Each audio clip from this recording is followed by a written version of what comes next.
The ground of Zyros 7 shook under the weight of Draxer war machines as fire rained from the skies. Explosions ruptured the earth, splitting metal and bone alike. Gunnery Sergeant James Rook Carter didn't flinch. Covered in ash and blood, some his, most not, he crouched low behind a chunk of shattered concrete, his fingers steadying the grip of his rifle. The air was thick with smoke and the acrid sting of ozone from alien plasma rounds. He'd heard the screams over the comms. Entire battalions, snuffed out like candle flames. They're gone, Rook thought. His platoon, his command, the men who'd come to save this world were now dead beneath its soil. He was alone. Final transmission. The Draxer broadcast echoed across all frequencies, a guttural, growling sneer. Resistance terminated. Zyros is ours. Rook wiped the sweat from his brow with a hand streaked in dirt and looked skyward.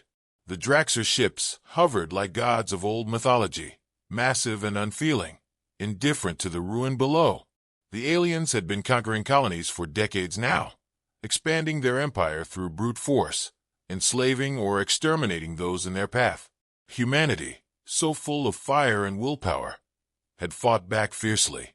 But now, here on Zyros 7, the war had gone silent.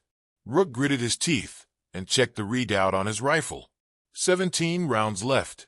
He had one grenade strapped to his vest. Maybe, just maybe, that'd be enough. A low, vibrating hum crawled up from behind him. Rook spun around, instincts honed from a decade of combat snapping to life.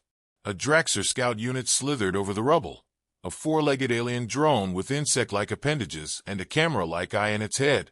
Its metal frame glowed faintly blue where energy pulsed along its joints. Rook froze for a fraction of a second, then fired. One clean shot struck the camera lens, sending shards of glass scattering across the ground. The drone collapsed, twitching as sparks jumped from its fractured circuits. The silence returned, heavy and oppressive. Rook exhaled. They know you're here now. He dropped to his belly and crawled up a broken embankment to survey what remained of the once bustling city. Before the invasion, Zyros 7 had been alive, vibrant spires climbing toward the clouds, hover cars weaving through floating streets, and children playing in parks full of strange alien flowers that smelled like cinnamon. Now it was a husk. Towers lay like broken fingers clawing the sky. Fires burned unchecked.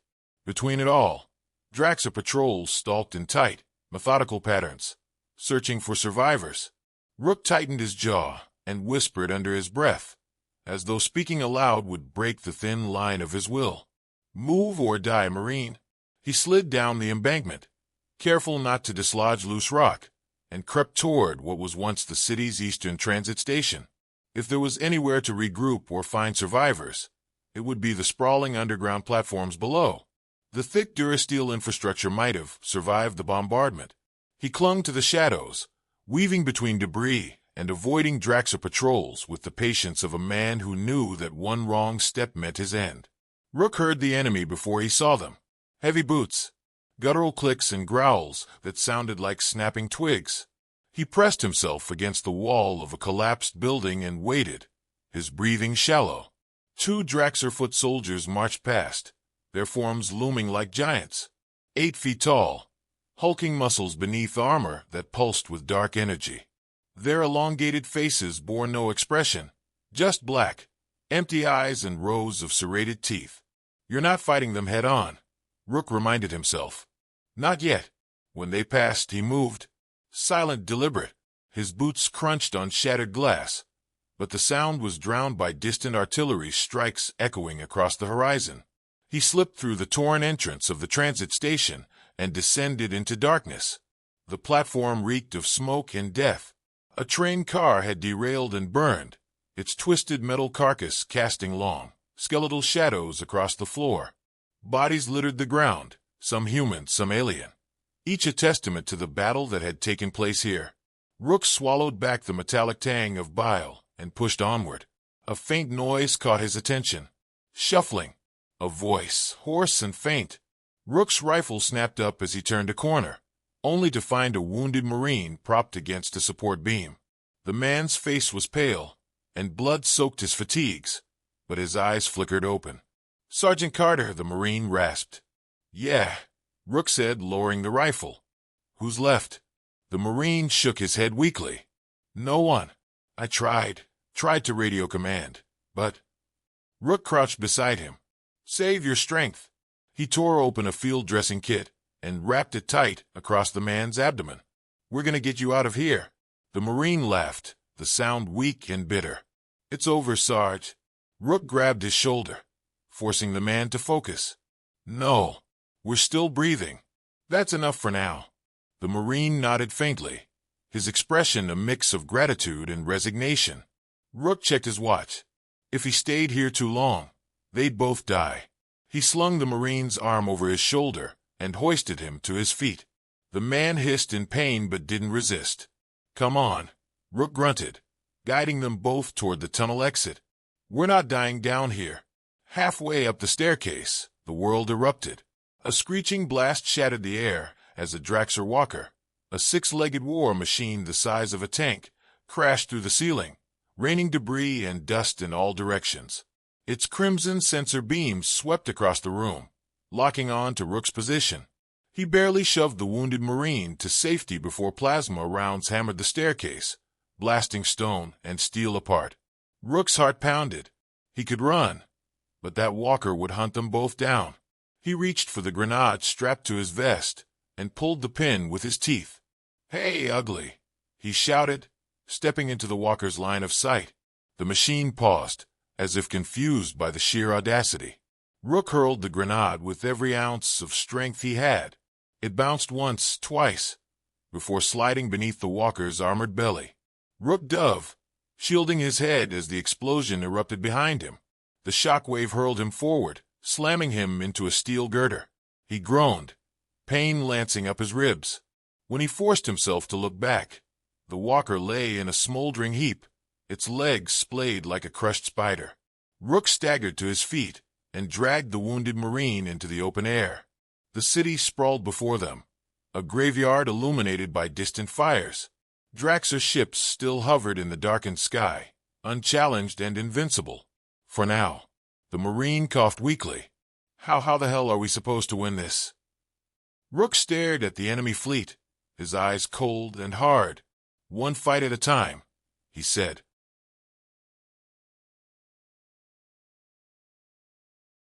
The tunnel reeked of mildew and old machine oil, its stale air carrying the faint hum of energy still flowing through forgotten cables. Rook's boots scuffed the floor as he led the wounded Marine deeper into the underground system, his rifle held steady and his eyes sharp. The surface belonged to the Draxer now, at least for the moment. But here in the depths of the transit grid, there was the promise of shadows they couldn't reach.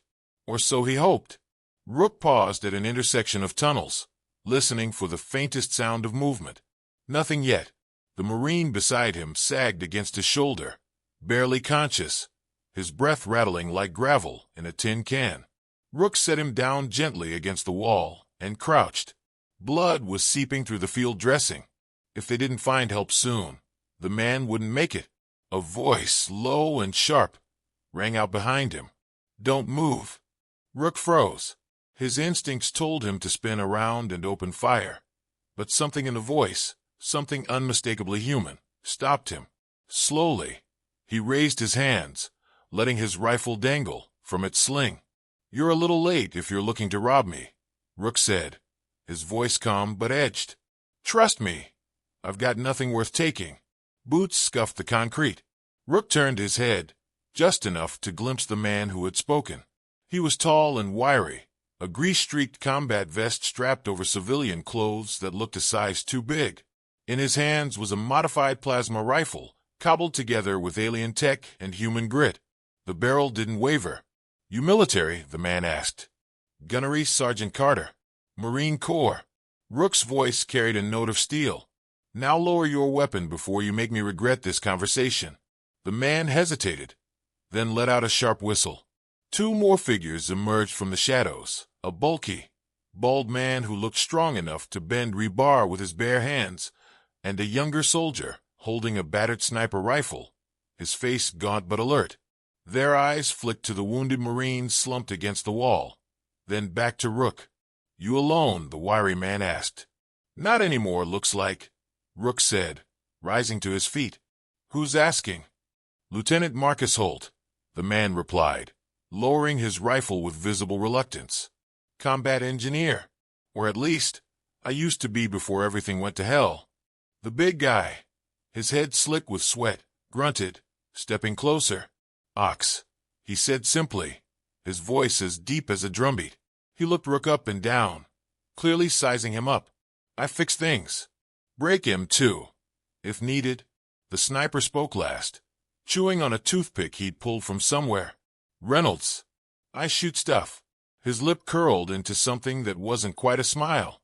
"Don't miss much." Rook scanned them, his expression unreadable.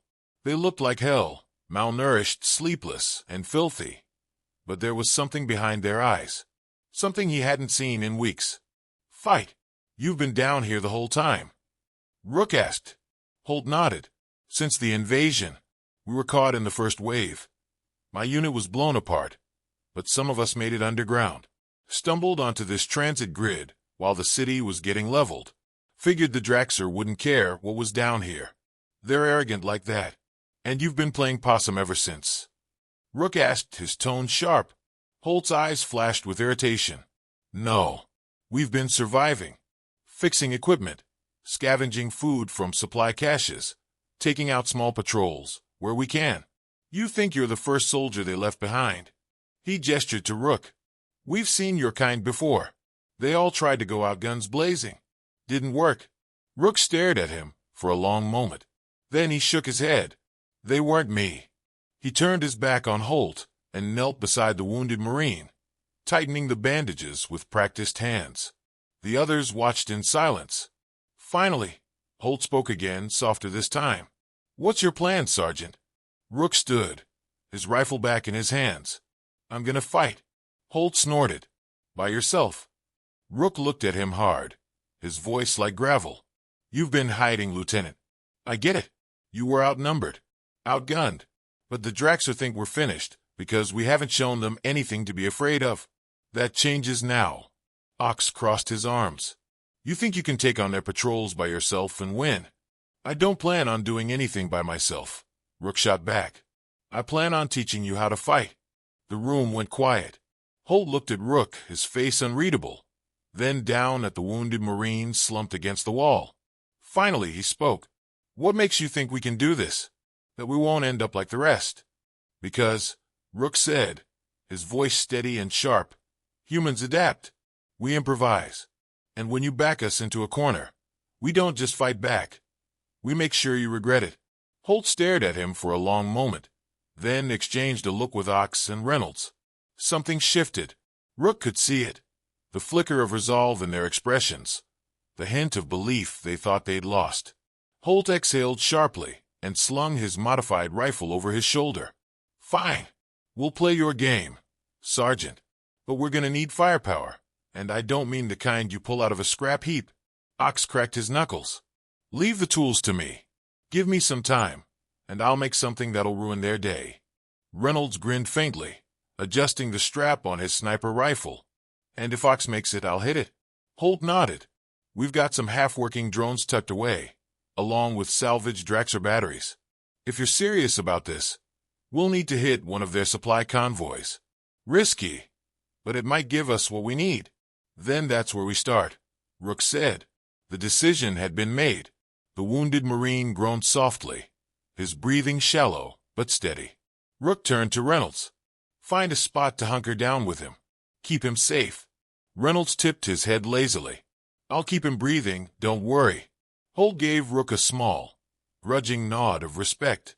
"You've got guts, Marine. I'll give you that." "Guts are the easy part," Rook replied. "Winning takes more than that." They didn't waste any more time. Rook led the way, his boots silent against the tunnel floor as the team moved behind him. They were battered and broken, but they weren't beaten. Not yet. The Draxer didn't know it, but the fight was far from over. And this time, Rook wasn't alone. The wind tore through the bombed-out remains of Zyros 7 as dark clouds gathered overhead, rumbling like distant artillery. The Draxer supply convoy moved through the shattered city with mechanical precision. 5 armored walkers flanked a massive transport hovering low to the ground, its underbelly glowing faintly as alien engines whined. At regular intervals, foot soldiers patrolled alongside, their black armor glinting under the sickly gray sky. The convoy was secure. It was methodical. It was everything the Draxer had become known for, ruthless and unshakable. Until the humans struck. From his position on the rooftop, Reynolds exhaled a slow breath and settled the crosshairs of his sniper scope over the Draxer officer marching alongside the convoy. Calm. Precise. He counted the seconds as the officer stepped into an open gap between patrols. Target acquired, Reynolds whispered into his comm. Rook's voice crackled in response. Take the shot. The report of the sniper rifle split the air like a thunderclap. The Draxer officer's head snapped back as the plasma round tore through his helmet, sending him crumpling to the dirt. For a heartbeat, everything froze. Then chaos erupted. Move! Rook barked, his voice cutting through the comms. From the shadows of the rubble, Holt and Ox emerged, hauling a salvaged Draxer energy cannon mounted on a wheeled platform. Sparks danced from the jury-rigged circuits, but the barrel hummed with power, Ox's handiwork. They pushed it into position behind a collapsed overpass as the Draxer scrambled to locate their attackers. They're locking in on our position, Holt called, frantically adjusting the cannon stabilizers. Then fire faster. Rook snapped. He moved like a predator, crouched low as he sprinted between bits of cover, rifle at the ready. Behind him, Reynolds' rifle sang again, taking out a second Draxer soldier mid-stride. The Draxer transport lurched forward, engines whining as it tried to escape the ambush. Its escort walkers shifted, spindly legs hissing hydraulics as they reoriented their weapons toward the source of the sniper fire. A line of plasma bolts shredded the rooftop where Reynolds was perched, forcing him to roll sideways, his curses crackling through the comms. Ox, you're up, Rook shouted. Ox grunted as he jammed a fist into the cannon's controls. Hold on to your teeth. The cannon roared to life with a sound like tearing steel, sending a bolt of blue energy lancing into the side of the lead Draxer walker. The machine staggered, its armor sizzling where the blast had cored through it. Then it toppled sideways, crashing into the convoy and sending a ripple of panic through the alien ranks. They're scattering, Holt called, his voice tight with adrenaline. Rook didn't answer. He was already moving, rifle bucking against his shoulder as he dropped 2 Draxer soldiers in quick succession. His movements were calculated, efficient. There was no hesitation in his aim. He slid behind the carcass of a burned-out vehicle, reloaded, and fired again. The Draxer responded with the fury of a cornered animal. Plasma fire rained down, scorching the earth and carving deep gouges into the city's ruins. Rook kept moving, never staying in one spot long enough to become a target. Above him, Reynolds picked off stragglers, his shots impossibly steady despite the barrage of return fire. Reynolds, we need that transport grounded. Rook barked. Working on it, came the sharp reply. Reynolds shifted his aim to the transport's engines, his breathing measured as he squeezed the trigger. The shot punched into the glowing undercarriage, sending a cascade of sparks showering to the ground. The transport shuddered violently, its engine sputtering as it listed to one side.